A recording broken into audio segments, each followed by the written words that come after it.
وہ تو اس شادی سے بہت خوش تھا، ابھی آ جائے گا۔ تھوڑی دیر بعد وسیم واپس آ گیا۔ سب نے اس سے پوچھا کہ آخر وہ کہاں گیا تھا، تو کہنے لگا کہ مٹھائی لانا بھول گئے تھے، اس لیے میں مٹھائی لینے چلا گیا تھا، لیکن واپسی پر ٹریفک میں پھنس گیا، بہت معذرت چاہتا ہوں۔ سب نے اسے کہا کہ تمہیں جانے کی کیا ضرورت تھی، تم کسی اور کو بھیج دیتے۔ اس کا کہنا تھا کہ نہیں، یہ کام میں خود کرنا چاہتا تھا۔ خیر میری شادی ہو گئی اور میں اپنے حقیقی گھر میں آ گئی۔ میری ساس میرے کمرے میں آئی تو انہوں نے مجھے اپنی بیٹی مان لیا اور کہا کہ اس گھر کو اپنا گھر سمجھنا، تمہیں یہاں کسی قسم کی کوئی تکلیف نہیں ہوگی۔ اگر وسیم تمہارے ساتھ کوئی بدسلوکی کرے یا تمہیں کچھ برا بھلا کہے تو تم آ کر مجھے بتانا۔ میں اپنی ساس کے رویے سے بہت خوش ہوئی اور اللہ تعالیٰ کا شکر ادا کیا کہ اس نے مجھے اتنی اچھی ساس دی ہے، ورنہ ہمیشہ یہی سنتی آئی تھی کہ ساس کبھی اچھی نہیں ہوتی اور آپ کا جینا آرام کر دیتی ہے۔ میری ساس تو بہت اچھی تھی۔ وسیم جب رات کو کمرے میں آیا تو اس نے آدھی اپنے سر پر پہنا ہوا کھلا ایک طرف پھینک دیا، شیروانی کو بھی ایسے بے دردی سے اتار کر پھینکا جیسے اس میں بہت تنگ تھا۔ وہ تو اپنی کاموں میں لگا تھا، جیسے بھول گیا ہو کہ میں بھی اس کمرے میں بیٹھی ہوں۔ اس نے اچانک میری طرف دیکھا، یہ لو تمہاری منہ دکھائی کا تحفہ، امی نے تمہارے لیے پسند کیا ہے۔ اس نے ایک چھوٹی سی ڈبیا میری طرف اچھال دی۔ جب میں نے اسے شکریہ کہنا چاہا تو اس نے پہلی ہاتھ کے اشارے سے مجھے کہا کہ ہاں ٹھیک ہے، اب جاؤ کپڑے بدل لو۔ میں واش روم کی طرف چلی گئی، واپس آئی تو دیکھا کہ وسیم گہری نیند میں سو رہا تھا۔ یہاں تک تو ٹھیک ہی تھا، وہ تھک گیا ہوگا، لیکن اس کا رویہ میرے ساتھ بہت ہی عجیب تھا۔ اس نے تو مجھے ایک نظر دیکھا بھی نہیں تھا، مجھ سے بات نہیں کی، اور تو اور تحفہ بھی کیسے پھینکا تھا۔ صبح ایک اور حرکت ہوئی جب میری ساس میرے کمرے میں آئی اور مجھے ایک جوڑا دیا، بولی کہ تیار ہو جاؤ، آج تمہارے گھر میں میرا پہلا دن ہے۔ وسیم پہلی اٹھ کر کہیں چلا گیا تھا۔ جب میں تیار ہو کر نیچے آ رہی تھی، مجھے کسی کی ہنسنے کی آوازیں آئیں۔ میں یہ دیکھ کر حیران ہو گئی کہ وہ میری چھوٹی بہن تھی جو میرے شوہر کے مقابل بیٹھی ناشتہ کرنے میں مصروف تھی، اور ساتھ ہی اس کی کسی بات پر بہت کھلکھلا کر ہنس رہی تھی۔ آپ بھی آ گئیں، اتنی پیاری لگ رہی ہیں، ماشاء اللہ ماشاء اللہ، کہیں آپ کو نظر نہ لگے۔ ادھر آئے نا، ہماری جیجو کو پاس بیٹھیے۔ میں نے دیکھا کہ میرے وہاں آنے کے بعد وسیم کا موڈ بالکل ہی آف ہو گیا تھا۔ پھر میں نے فردوس سے پوچھا کہ امی ابو کیوں نہیں آئے، تو کہنے لگی کہ ان کو کوئی کام تھا، اس لیے ناشتہ لے کر میں آئی ہوں، آخر میں ہی تو اس گھر کی بڑی ہوں، امی ابو کو آنا چاہیے تھا، میں نے غصے میں کہا تھا۔ تبھی وسیم بولے اگر یہ ناشتہ لے کر آ گئی ہے تو تمہیں کیا مسئلہ ہے، ایک تو تمہاری بہن تمہارا اتنا خیال کرتی ہے اور تم بحث کر رہی ہو۔ ان کی بات سن کر میں حیران رہ گئی، وہ میری بہن کی طرفداریاں کر رہے تھے۔ اگلے دن میرا ولیمہ بھی تھا۔ شادی کی 2-4 دن اور بھی گزر گئے۔ میں نے اپنی ساس سے کہا کہ وہ گھر کا کوئی کام نہیں کرے گی، سارا گھر میں سنبھالوں گی۔ انہوں نے منع کیا، لیکن میں نے ضد کی۔ میری ساس میرے ساتھ اتنی اچھی تھی اور مجھے بھی ان کا خیال کرنا چاہیے تھا، ویسے بھی اتنے کام نہیں تھے، 4 لوگوں کے بھلا کیا کام ہوتے ہیں۔ ابھی میری شادی کو 1 ہفتہ ہوا تھا کہ میری بہن میرے گھر آئی۔ میری بہن نے کہا کہ مجھے آپ کا ولیمے والا سوٹ چاہیے، مجھے اپنی سکول کی کسی پارٹی میں جانا ہے۔ میں حیران ہو کر بولی کہ بابا نے تمہیں سکول کی پارٹی میں جانے کی اجازت کیسے دے دی؟ تو اس نے کہا کہ بس میں نے کسی طرح ان کو منا لیا، لیکن یہ بات قابل ہضم نہیں تھی کیونکہ میرے باپ کبھی بھی ہمیں ایسی کسی پارٹی میں جانے نہیں دیتے۔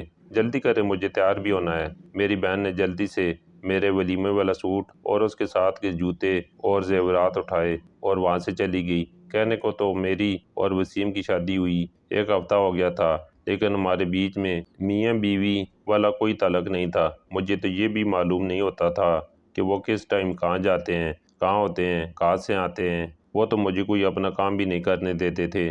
2 دن بعد ہمارے گھر میں ایک عجیب حرکت ہوئی۔ ہمارے گھر وسیم کی خالہ آئی اور یہ گلہ کرنے لگی کہ میرے گھر ابھی تک دعوت پر کیوں نہیں آئے۔ میری ساس نے کہا کہ یہ دونوں تو ابھی کسی کے ہاں بھی دعوت پر نہیں گئے ہیں، ابھی شادی کو دن ہی کتنے ہوئے ہیں۔ تو وہ بولی تم جھوٹ تو نہ بولو، یہ دونوں اپنی پھوپھو کے گھر جا سکتے ہیں، تو میرے گھر آنے میں کیا بات تھی، میرا گھر بھی تو اسی گلی میں ہے۔ میں نے خود دیکھا، دونوں کو گلی میں جاتی ہوئی دیکھا ہے۔ میں کچن میں کھڑی ان کے لیے چائے بنا رہی تھی، لیکن یہ بات سن کر میں حیران رہ گئی کہ آخر یہ کیا کہہ رہی ہیں۔ میری ساس نے کہا کہ نہیں، یہ تو نہیں گئے۔ تو وہ کہنے لگی کہ اب بیٹی کی شادی ہو گئی ہے، اب وہ تمہیں بتا کر تھوڑی جائے گا، ویسے بھی تم بوڑھی ہوگی ہو، تمہیں یاد کہاں رہتا ہے۔ خالہ تو ہمیں یہ کہہ کر چلی گئی، لیکن میری ساس کے دل میں ایک بات ڈال گئی کہ شاید ہم لوگ ان سے پوچھے بغیر ہی کہیں گئے ہیں۔ میری ساس نے کہا کہ بیٹا مجھے بتا کے تو جاتے۔ میں نے کہا کہ میں ان کے ساتھ کہیں بھی نہیں گئی، لیکن جب خالہ نے خود کہا کہ اس نے ہمیں گلی میں جاتے ہوئے دیکھا تو پھر اس میں کوئی جھوٹ کی بات نہیں تھی۔ میری ساس یہی سمجھی کہ میں جھوٹ بول رہی ہوں۔ میری ساس نے کہا کہ بیٹا کوئی بات نہیں، میں تو تمہیں جاننے سے نہیں روکوں گی، بس مجھے بتا دینا۔ ہمارا خاندان بہت بڑا ہے اور سب لوگ تمہاری دعوت کرنا چاہتے ہیں، اس لیے پھر ایک گھر جاؤ تو دوسرے کے گھر نہ جاؤ برا لگتا ہے، اور میں تو ان کے ساتھ کہیں بھی نہیں گئی۔ میں بولتی رہ گئی، لیکن میری ساس کو یہی لگا کہ میں جھوٹ بول رہی ہوں۔ آخر اس عورت نے وسیم کے ساتھ کس کو دیکھ لیا کہ وہ ایسی بات کر کے چلی گئی۔ میری جرأت نہیں تھی کہ میں اس بارے میں اپنے شوہر سے بات کرتی، میں تو اسے اپنے حق کی بات بھی نہیں کر پا رہی تھی۔ میں اس کی بیوی ہوں اور اس کو میرے ساتھ اپنا رویہ ٹھیک رکھنا چاہیے۔ ایک دن میں نے سوچا کہ یہ مجھے اپنی بیوی سمجھتا ہے یا نہیں۔ میں نے اسے کہا کہ مجھے کچھ پیسوں کی ضرورت ہے۔ میرے کچے دماغ میں یہ بات گھوم رہی تھی کہ اگر وہ مجھے اپنی بیوی سمجھتا ہے تو مجھے پیسے دے دے گا، اور اگر مجھے بالکل نہیں سمجھتا تو مجھے انکار کر دے گا۔ اس نے مجھ سے پوچھا کہ تمہیں کتنے پیسوں کی ضرورت ہے؟ میں نے کہا کہ مجھے 2000 چاہیے۔ اس نے فوراً 2000 نکال کے میری ہتھیلی پر رکھ دیے اور کہا کہ پیسوں کی جب بھی ضرورت ہو تو مجھے بتا دیا کرو۔ میں پگڑی اس بات پر ہی خوش ہو گئی کہ میرے شوہر کم سے کم مجھے اپنی ذمہ داری تو سمجھتا ہے، اور شاید اس کو اس رشتے کو قبول کرنے کے لیے تھوڑے وقت کی ضرورت ہے۔ میں اسی بات پر خوش تھی کہ دھیرے دھیرے میری گھر گرہستی بھی بس جائے گی اور سب ٹھیک ہو جائے گا۔ ایک دن میری بہن میرے گھر آئی اور آ کر میرے کمرے میں بیٹھ گئی۔ میں نے اسے کہا کہ تھوڑی دیر یہاں ہی بیٹھنا ہوگا، کیونکہ میں نے چولہے پہ ہانڈی چڑھائی ہے، اگر نہیں گئی تو وہ جل جائے گی۔ اس نے کہا کہ کوئی مسئلہ نہیں ہے، آپ اپنے کام ختم کر لیں۔ میں کمرے میں بیٹھی ہوں، آرام سے اپنے کام ختم کر لیں، اور میں اپنا کام ختم کر کے واپس آئی تو دیکھ کر حیران رہ گئی۔ میری بہن میرے کمرے میں بے ہوش پڑی تھی۔ میں بری طرح پریشان ہو گئی۔ میں نے اپنی ساس کو آواز دی، وہ بھی گھبرا گئی کہ بچی کو کیا ہو گیا۔ میں نے وسیم کا نمبر ملایا، لیکن اس کا نمبر آف جا رہا تھا۔ اتنے میں میرا چھوٹا دیور آ گیا۔ میں اپنی بہن کو ڈاکٹر کے پاس لے گئی۔ امی ابا بھی وہاں آ گئے۔ ڈاکٹر نے کہا کہ کوئی مسئلہ نہیں ہے، شاید اس کو کمزوری ہے، اس عمر میں ایسا ہوتا ہے۔ میں نے فردوس سے دریافت کیا کہ تمہیں کیا ہوا تھا؟ اس نے کہا کہ مجھے چکر آ گئے تھے، پر آج وہ مجھ سے نظر نہیں ملا پا رہی تھی۔ اس کی آنکھوں میں ایک عجیب سا ڈر تھا، وہ بہت تھکی ہوئی تھی اور پریشان لگ رہی تھی۔ میں نے اسے ایک طرف لے جا کر پوچھا کہ گھر میں تو سب ٹھیک ہے نا؟ امی ابو تو نہیں لڑے؟ تو کہنے لگی کہ نہیں، اب انہوں نے لڑنا چھوڑ دیا ہے۔ خیر وہ امی ابو کے ساتھ گھر چلی گئی۔ میں نے شام کو اس کی صحت پوچھنے کے لیے کال کی تو اس نے مجھ سے بات کرنے سے انکار کر دیا۔ امی کا کہنا تھا کہ وہ کسی سے بھی بات نہیں کر رہی، ویسے طبیعت اس کی ٹھیک ہے۔ میں نے کہا کہ ٹھیک ہے، اس کو زیادہ تنگ نہ کریں۔ 2 دن بعد فردوس پھر سے میرے گھر آئی۔ میں نے اسے باہر ہال میں بیٹھنے کو کہا۔ میری ساس نے مجھے اپنے کمرے میں بلایا۔ میں ان کی بات سننے لگی۔ واپس آئی تو فردوس ہال میں نہیں تھی۔ میں نے اس کو آواز دی، اسے تلاش کرنے لگی۔ وہ میرے کمرے میں تھی اور بے ہوش پڑی تھی۔ میں فوراً اس کی طرف بڑھی، ڈاکٹر کے پاس لے گئی۔ سب پریشان تھے، میں حیران تھی، آخر وہ ہر بار میرے گھر آ کر ہی بے ہوش کیوں ہو جاتی تھی۔ میں نے فردوس سے بات کرنے کی کوشش کی اور وہ مجھ سے بات نہیں کر پا رہی تھی۔ اگر اس کو مجھ سے بات نہیں کرنی تھی تو میرے گھر کیوں آتی تھی؟ یہ بات مجھے اندر ہی اندر سے کھائی جا رہی تھی۔ ایک دن میں چھت پر تھی کہ میں نے گلی میں جھانکا تو فردوس آ رہی تھی۔ میں جلدی سے نیچے آئی اور ساس سے کہا کہ فردوس آ رہی ہے، آپ اسے کہیے گا میں بازار گئی ہوں۔ پھر میں اپنے کمرے میں چھپ گئی۔ میری ساس نے ایسا ہی کیا۔ کچھ دیر بعد فردوس میرے کمرے میں آئی اور آس پاس دیکھنے لگی۔ وہ رو رہی تھی۔ اچانک وہاں کچھ ایسا ہوا کہ میری جان ہی نکل گئی۔ وہ رو رہی تھی کہ اچانک میرا شوہر وسیم کمرے میں داخل ہوا۔ اس نے میری بہن کا ہاتھ پکڑا اور کہا کہ اگر آج تم نے بے ہوشی کا ڈرامہ کیا تو میں تمہیں جان سے مار ڈالوں گا، چپ چاپ میرے ساتھ چلو۔ میں حیران رہ گئی کہ آخر یہ سب کیا ہو رہا ہے۔ وہ مزاحمت کر رہی تھی، اس کے ساتھ جانا نہیں چاہتی تھی۔ میں اپنی بہن کو بچا سکتی تھی، لیکن مجھے جاننا تھا کہ یہاں پر کیا چل رہا ہے۔ وسیم نے کہا کہ پہلے تو تمہارے اتنے نخرے نہیں تھے، اب تمہیں نخرے کرنے آ گئے ہیں۔ اگر تم نے میری بات نہیں مانی تو میں تمہیں بدنام کر کے رکھ دوں گا۔ یہ بات یاد رکھنا کہ ہمیشہ عورت بدنام ہوتی ہے، مرد پر اس کا کوئی اثر نہیں پڑتا۔ فردوس کی مٹھی میں بے ہوشی کی دعا تھی۔ وہ اس دعا کو کھانے لگی کہ وسیم نے اس کا ہاتھ پکڑ لیا، دوائی اسے چھین لی۔ اس نے کہا کہ میں جانتا ہوں آج نوشین گھر پر نہیں ہے، اس لیے آج تم کو بچانے بھی کوئی نہیں آئے گا۔ ہمت ہے تو چلاؤ، بلاؤ سارے گھر والوں کو، لیکن تم ایسا کچھ بھی نہیں کرو گی کیونکہ تم جانتی ہو کہ تم بھی قصوروار ہو۔ میں جھٹکے سے پردے کے پیچھے سے نکلی تو مجھے دیکھ کر وسیم اور فردوس دونوں کے قدموں تلے زمین نکل گئی۔ میں نے کہا کہ یہاں پر کیا ہو رہا ہے؟ فردوس میرے پاس آئی اور میرے قدموں میں بیٹھ کر کہنے لگی کہ آپی میں بہت گناہ گار ہوں، میں نے بہت بڑا گناہ کیا، لیکن خدا کے لیے مجھے اس بندے سے بچا لو۔ شور کی آواز سن کر میری ساس اور دیور بھی وہاں آ گئے۔ میری ساس وسیم کو دیکھ کر حیران رہ گئی۔ اس وقت وہ آفس میں ہوتا تھا اور دراصل وہ پچھلے دروازے سے آیا تھا۔ میری ساس نے پوچھا کہ کیا چاہ رہا ہے یہاں؟ میں نے بھی سوال کیا کہ تم میری بہن کو کہاں لے جا رہے تھے؟ بہن جس کو تم بہت معصوم سمجھتی ہو، یہ بالکل بھی معصوم نہیں ہے، وہ نفرت سے بولا اور گھر سے باہر چلا گیا۔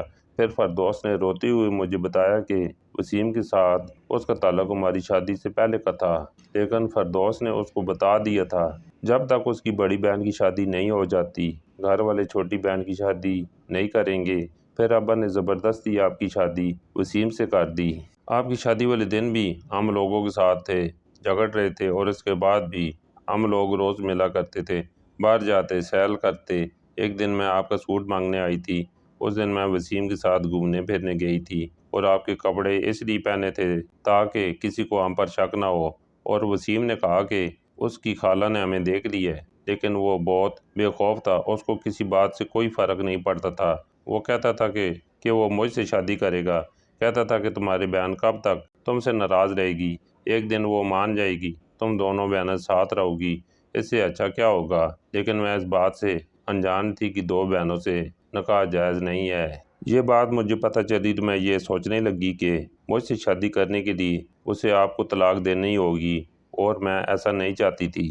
ابھی ہم نے آج تک کوئی گناہ نہیں کیا ہے، لیکن آپ وسیم مجھ سے نکاح کرنا چاہتے تھے۔ مجھے معاف کر دیں آپی، مجھے شادی کرنے کا بہت شوق تھا، اور امی ابو ہمیشہ آپ کی شادی کی بات کرتے تھے، اور وہ کبھی بھی مجھے پسند کی شادی کرنے کی اجازت نہیں دیتے۔ میں بری طرح سے پھنس گئی تھی۔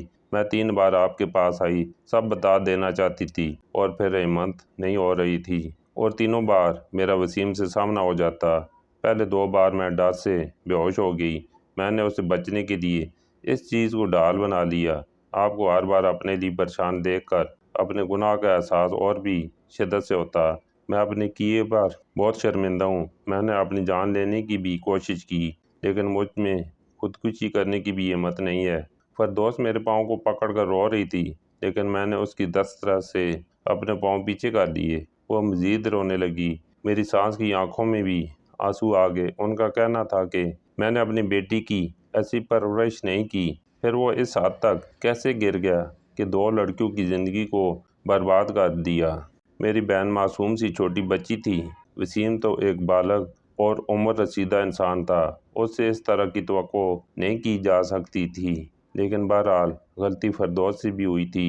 میری ساس نے میرے ماں باپ کو بھی گھر بلایا اور وسیم کو بھی، اور ان کے سامنے یہ سارا معاملہ رکھا۔ میں حیران تو اس بات پر تھی کہ وسیم اپنے کیے پر شرمندہ نہیں تھا۔ اس کا کہنا تھا کہ میں کسی سے معافی نہیں مانگوں گا، اپنی ایک بیٹی کو میرے سے طلاق دلائیں اور دوسری کو میرے نکاح میں دے دیں، نہیں تو میں اس کے خلاف بدنامی پھیلا دوں گا۔ اسے اپنی ماں کے آنسوؤں کی بھی پرواہ نہیں تھی، جو ہمارے سامنے اس قدر شرمندہ ہو رہی تھی۔ اور پھر وہاں ایک ایسی حرکت ہوئی جس کے بعد وسیم کا سر شرم سے جھک گیا، لیکن اس کی ماں کا سر فخر سے بلند ہو گیا، اور ہم سب حیران رہ گئے۔ وسیم کا چھوٹا بھائی نعیم، جو ہمیشہ چپ چاپ رہتا تھا، آج بولا تو سب کو حیران ہی کر دیا۔ اس نے کہا کہ آپ کو جو کرنا ہے کریں، میں فردوس سے نکاح کروں گا۔ جو غلطی آپ نے کی ہے اب میں اس کو صحیح کروں گا، اور بھابھی کی بھی میں خلع کراؤں گا، کیونکہ آپ اتنی اچھی عورت کے ساتھ رہنے کے حقدار نہیں ہیں۔ وسیم نے نعیم کو برا بھلا کہنا شروع کر دیا، یہاں تک کہ بات ہاتھا پائی پر آ گئی۔ میرے والد صاحب آگے بڑھے اور کہا کہ خبردار جو اس کو ہاتھ بھی لگایا۔ 1 ہفتے بعد فردوس کا نکاح نعیم سے کروا دیا گیا۔ وسیم نے دیکھا کہ اس کا سارا خاندان، اس کا اپنا بھائی، اس کی بیوی بھی اس کے ساتھ نہیں، تو وہ بہت شرمندہ ہوا اور سب سے معافی مانگنے لگا۔ لیکن میں اپنا ارادہ بنا چکی تھی۔ میں نے کہا کہ میں اس کے ساتھ رہنا نہیں چاہتی۔ میں اپنا سامان پیک کرنے لگی۔ میری ساس میرے پاس آئی اور مجھے سمجھانے لگی کہ جتنی غلطی وسیم کی تھی اتنی فردوس کی بھی تھی۔ اگر تم اپنی بہن کو معاف کر سکتی ہو تو ہم سب وسیم کو بھی معاف کر سکتے ہیں۔ وسیم کو بھی اپنی غلطی کا احساس ہو گیا تھا۔ وہ بار بار مجھ سے معافی مانگ رہے تھے، مگر میرا دل ٹوٹ چکا تھا۔ میرا بھروسہ ان پر سے اٹھ چکا تھا۔ جب میں نے اپنا فیصلہ نہ بدلا تو وسیم روتے ہوئے گھر سے باہر چلے گئے۔ کچھ دیر بعد میرا موبائل بجا اور ہمیں خبر ملی کہ وسیم ایک حادثے کا شکار ہو گیا ہے۔ ہم سب اسپتال بھاگے۔ وسیم کی حالت بہت بری تھی۔ وہ بہت زخمی تھا اور اب بھی مجھ سے معافی مانگ رہا تھا۔ اس کی حالت دیکھ کر مجھ سے رہا نہ گیا اور میں نے اسے معاف کر دیا اور اس کی زندگی کی دعائیں کرنے لگی۔ اللہ نے میری دعا سن لی اور وسیم ایک ماہ اسپتال میں رہنے کے بعد گھر آ گیا۔ فردوس اور نعیم ہمیشہ کے لیے کراچی شفٹ ہو گئے اور میں وسیم کے ساتھ ایک ہنسی خوشی زندگی گزار رہی ہوں۔ وسیم اب بہت بدل گئے ہیں، میری ہر بات مانتے ہیں اور اس بات کو 3 سال گزر گئے ہیں۔ ہمارے 2 بیٹے بھی ہیں۔ آج ہم سب بہت خوش ہیں۔